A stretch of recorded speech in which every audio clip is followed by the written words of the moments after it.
Hello boys, so this particular video is uploaded for class 6A, B and C. Okay, you have this story in page number 66 with the title Papa and Mama, a story written by Roald Dahl. So today we'll read the story and we will discuss a little bit about it in the end. Alright, so here goes the story. Papa and Mama. Lesson 11.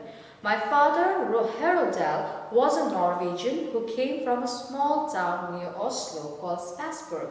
When my father was 14, which is more than 100 years ago, he was up on the roof of the family house replacing some loose tiles when he slipped and fell. He broke his left arm below the elbow. Somebody ran to fetch the door, and half an hour later, this gentleman made a majestic and drunken arrival in his horse-drawn buggy.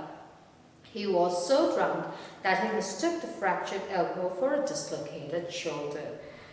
Well, we'll soon put this back into place, he cried out, and two men were called off the street to help with the pulling. They were instructed to hold my father by the waist while the doctor grabbed him by the wrist of the broken arm and shouted, "Pull, men, pull! Pull as hard as you can." The pain must have been excruciating. The victim screamed and his mother, who was watching the performance in horror, shouted, "Stop!" But by then the pullers had done so much damage that a splinter of bone was sticking out through the skin of the forearm. Alright, so this two paragraphs will talks about how Roald Dahl, the father of Roald Dahl, who was a Norwegian, alright, how they lived in Oslo, and one day while he was trying to fix the roof of the roof, one of the loose tile broke, fell off, and he fell off the roof and broke his arm. And those days they did not have much of medical advancement. So in that case, they retorted back to a very you can say very old-fashioned way of putting things back. Like, he fell off the roof and he broke his arm. All right, but the person who was called to fix his arm did not even know that he had a fractured arm. So they were trying to pull it and trying to fix it, which did more damage. And so there was a bone sticking out from his arm, for which this Roald Dahl had to cut off his arm, and he had to live like that for for the rest of his life. So now, this was in 1877. Please follow your book now, alright.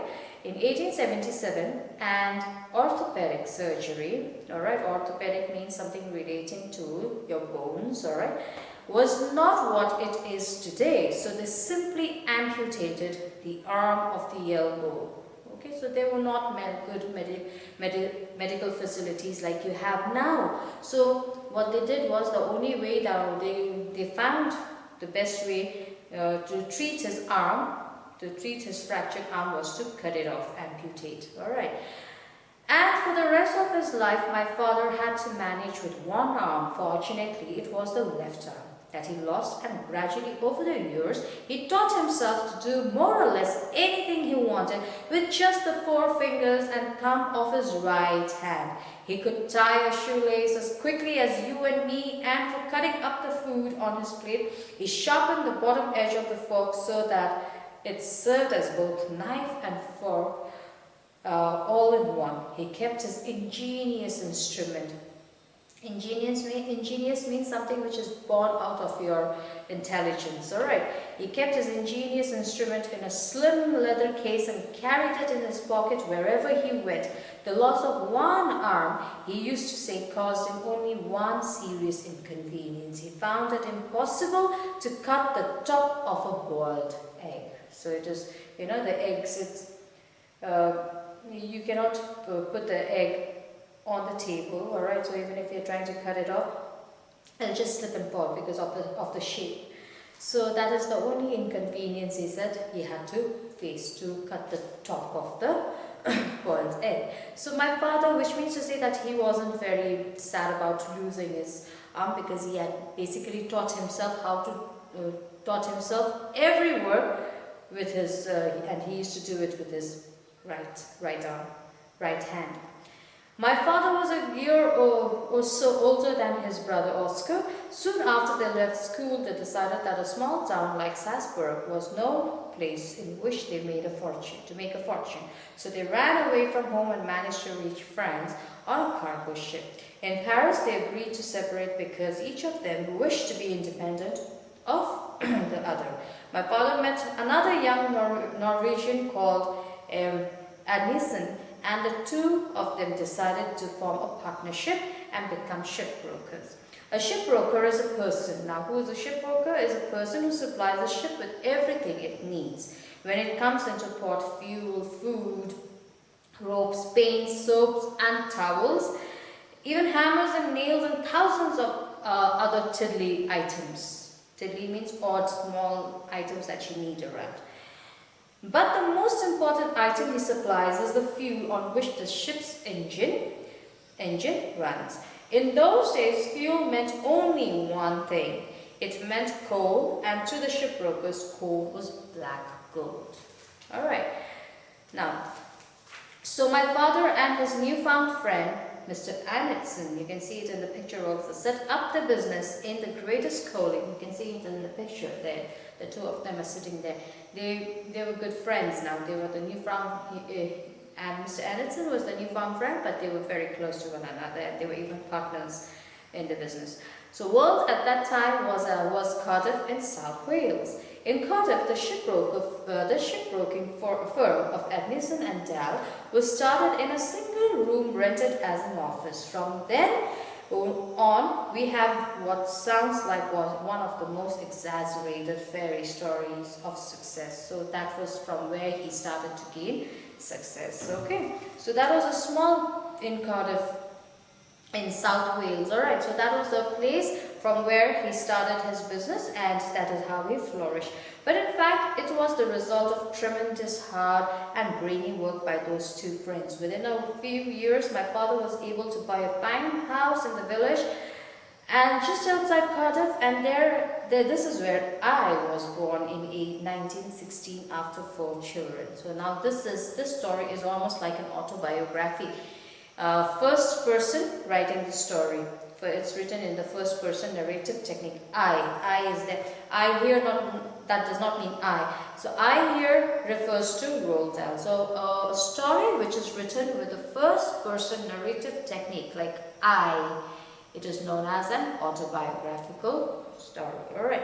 So in 1920, my sister Asti died from appendicitis. Appendicitis is not a dangerous disease that could kill a person, but as I said earlier, during those days they did not have medical facilities. All right, so they would even die of very simple diseases, like you have here, you know, some people would just die of sneezing because they could not get good medical facilities. So here the sister died of appendicitis, which was, you can just add what appendicitis means is that it is just a little overgrown tissues inside the body, which can be cured if you just have an operation. All right, it can just be operated, taken out and thrown away.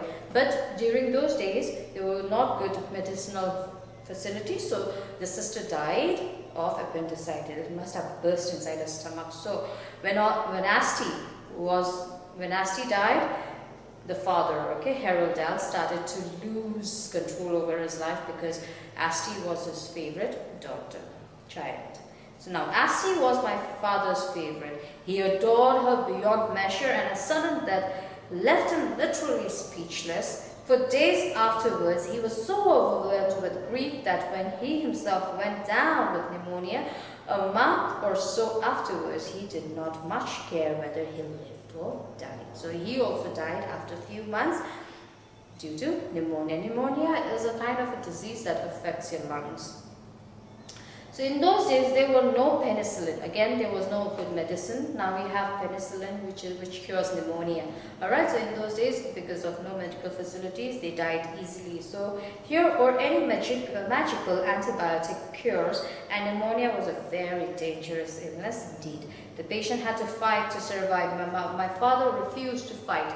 He was thinking, I am quite sure, of his beloved daughter, and he was wanting to join her in heaven. So he died. He was 57 years old. He was only 57 years old when he died, and he died, you know, perhaps out of a lot of trouble in his heart for his daughter, who had already died due to appendicitis. My mother had now lost a daughter and a husband, all in the space of few weeks. Heaven knows what it must have felt like to be hit with a double catastrophe. Catastrophe means a destruction. It is kind of a destruction for them, because it's like a destruction of their lives. Alright, so having to lose a daughter and a husband was a big catastrophe, as it was tragic for the mother. Here she was a young Norwegian in a foreign land, suddenly having to face all alone the very gravest problem and responsibility. She had 5 children to look after. Now she had the most difficult time. When Roald Dahl died, okay, Roald Dahl's mother has started facing a lot of problems, okay, because there was a big responsibility on her shoulder, and besides that, she was a very courageous woman.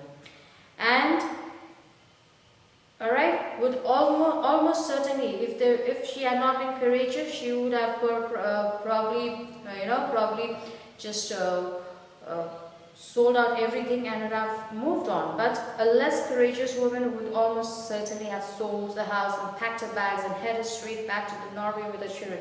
Over there in her own country, she said she had a mother and a father willing and waiting to help her, but she refused. She was a very courageous woman, and she took this responsibility on her shoulders. She did not refrain from taking all this trouble of taking care of these 5 children after the death of her husband single-handedly. She made sure that she's going to take care of each one of them. And so she did not go back to her father and mother's house. So she stayed there, and her husband had always stated that he wished all his children to be educated in English schools, and my mother was determined to carry out the wishes of a dead husband. So it was in Landhof when I was six years old. That is the place that they lived, okay? That I went to my first school, a kindergarten, in 1925 when I was just 9. I set out for a boarding school called St. Peter's. At St. Peter's, Sunday morning was letter writing time. At 9 o'clock, the whole school had to go to the desk and spend 1 hour writing a letter to their parents. Now, he lived in a boarding school. All right, he lived in a boarding school. So from there, every Sunday morning at 9 was letter time. So it was a blessing in disguise for Roald Dahl, because all these letters that he wrote to his mother, okay, when he was in boarding school, also helped him to still write letters to his mother when he even grew up. And all these letters were compiled and put together by the mother, which he later finds it out, and very thankfully all these letters have now been printed as short stories for us. Okay, so that is how he writes a lot of short stories for children. So this is out of the own letters that he wrote to his mother, the habit of writing. So it's very good if you are in the habit of writing. Maintaining a journal is very important also, because it helps you, it helps you express yourself, because person who expresses oneself lives longer. So in this case, if you can just write a line or two about what happens, and to maintain a journal, and make sure that these journals are put aside and it's more private and nobody reads it. But then it's always good to express yourself. Alright, so from that very first Sunday at St. Peter's until the day my mother died 32 years later, I wrote to her once a week. So see, this habit of writing the letter always stayed with him. And he always wrote once a week. Sometimes more often whenever I was away from home, I wrote to her every week from St. Peter's and every week from the next school, Repton, and every week from Dar es Salaam in East Africa, where I went on my first job after leaving school, and then every week during the war from Kenya and Iraq and Egypt when I was flying with the RAF. Now RAF means he was serving the Royal Air Force of England. Alright, so even when he was working, he made sure that he wrote letters back to his mother. My mother, for her part, kept every one of these letters, binding them carefully in neat bundles with green tape. But this was her own secret. She never told me she was doing it. So this was a little secret that the mother had kept away from him. She had been compiling and she had been preserving all the letters that Roald Dahl wrote to his mother and had been keeping it for him. And she never told him told him what she was doing, or that she was doing this. In 1957, when she knew she was dying, I was in hospital in Oxford having a serious operation, and I was unable to write to her. So she had a telephone specially installed beside her bed in order that she might have one last conversation with me. She didn't tell me she was dying, nor did anyone else for that matter, because I was in a fairly serious condition myself at that time.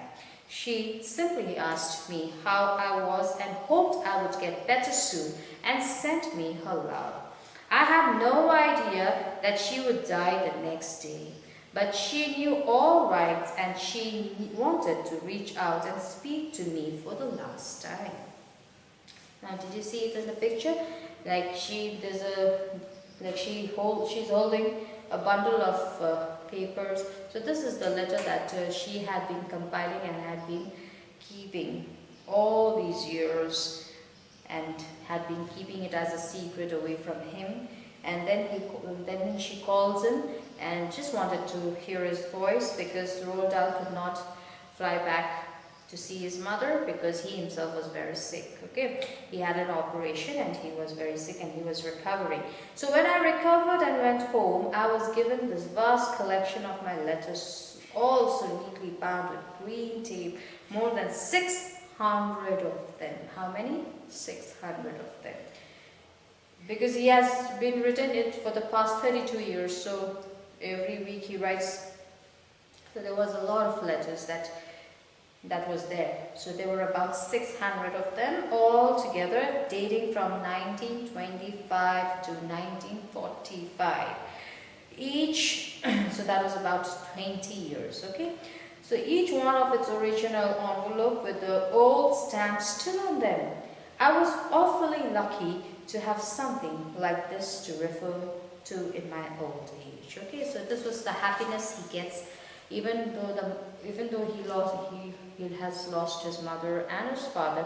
But there is something that would always remind him, okay, because of all the letters that he wrote to his mother, something that would still connect and make him happy for the rest of his life, and would remember his mother with great fondness, and his father with great fondness. So this is the story that he writes, remembering, okay, in a very nostalgic fashion. Nostalgic means remembrance of the past. So he writes with affection for his mother and his father.